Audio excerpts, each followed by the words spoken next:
Ashley Kim, National Coordinator of Together for Choice. In episode 5 of My Life, My Choice, we presented an overview of the Federal Home and Community-Based Services Settings Rule. Today, we would like to share a real-life example of what happens when states misinterpret the Settings Rule and its sub-regulatory guidance. Meet Jody Weaver, who has 2 sons with severe autism. She lives in Pennsylvania, which has one of the most restrictive interpretations of the Settings Rule and prohibits farm communities and other disability-specific settings for individuals with developmental disabilities. Here is her story. Hi, Jody. Thank you so much for joining us today. Hi, Ashley. Glad to be with you. So could you start by telling us about your sons? Certainly. We have twin guys, Matthew and Daniel, and actually they're having a 27th birthday this weekend, so it's going to be a big birthday weekend. They both have moderate to severe autism, and not only autism, we also have challenges with behavioral and cognitive aspects that goes along with that diagnosis. And they're currently living together in a group home near our home. So could you tell us about their childhood? Where did they go to school growing up? Well, when they were both 3, we started in a behavioral intervention program. And that was going pretty well. And we proceeded on to grade school and on to middle school. And our problems and challenges really started in middle school. Because behaviors escalated, difficulty focusing, difficulty just being able to participate in a classroom setting. And we really had to pursue something different for them at that time, because they were just, their behaviors were becoming more aggressive. They actually were injuring staff and educators, other children. They just became it was their way of expressing themselves. It wasn't the right fit for them. So you went on a search for an alternative solution, and what was that? Well, after much looking and doing our due diligence, we came upon a community called the Campville Special School. And that is a residential program that offers not only education in a classroom type setting, but also outside with agricultural aspects to it, working on the land, taking care of animals.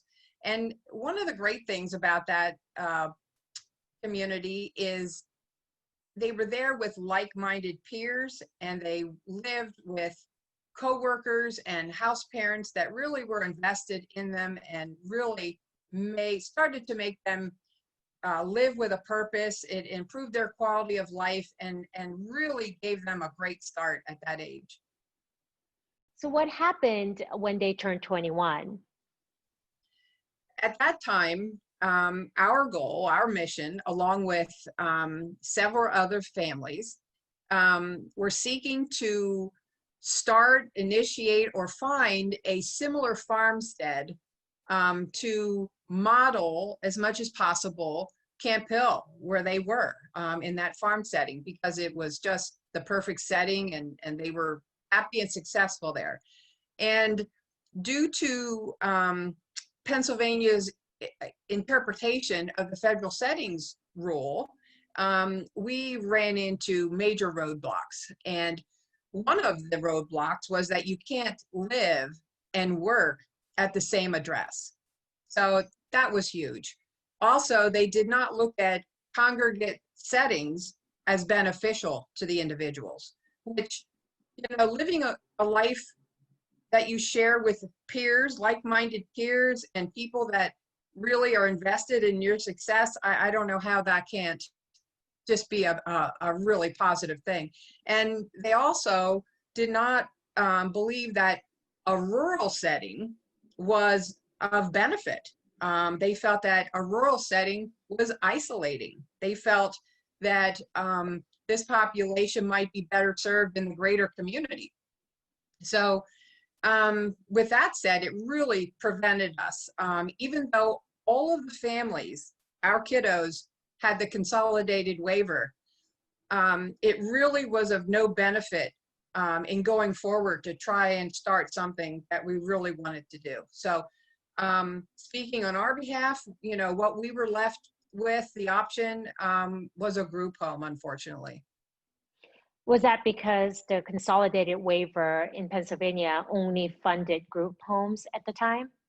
Yes, yes. They were not going to fund a farmstead, and you know, we really couldn't find another appropriate setting that met their needs. You know, they just kept really pushing, well, you know, a group home is the best thing that we can offer. So that's unfortunately where we wound up. So what was it like when they first started living in a group home? It was eye-opening, to say the least. A total 360 transition from where they came from at the farm. Very limiting, no structure, shift workers, people, you know, that were not invested in their success. You know, there was no quality work program to speak of. There was countless hours spent lying in bed, gaining weight, eating junk, hanging out at malls, going to coffee shops, maybe a walk around a neighborhood where, you know, neighbors really resented their presence to begin with. It really did not feel good to us, and I know it didn't feel good to them. And their behaviors started to really elicit how they felt about being there. Can you tell us more about their behaviors? The behaviors have gotten really out of hand and ugly. They've demolished the house probably 2 to 3 times. They've destroyed all of the furniture in the home multiple times. They've put countless holes in walls, kicked walls, pulled cabinets off walls. And the sad part is they've really hurt staff. And they've, you know, severely hurt them to the point where they've, you know, broken arms, noses, glasses, you know, and they've even, you know, one gal, you know, she sustained a mild brain injury because of the attack of one of them. And it's really a disheartening situation, because I believe those behaviors represent their inability to really communicate just how frustrated and depressed and unhappy they are in their current situation. It's really sad to watch, and we constantly look for opportunities. We're hoping legislation would change.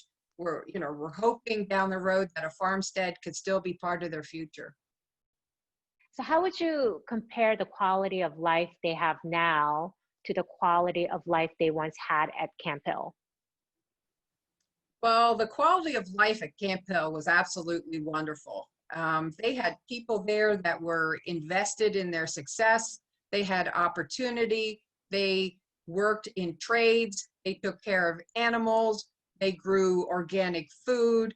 They had culinary experiences. It was a day and a life filled with purpose. And to compare it to a group home where they're currently at, it's night and day. None of that exists. There aren't people who are invested in them. Their day is empty, without purpose. They lie in bed, go for van rides, hang out at coffee shops and malls.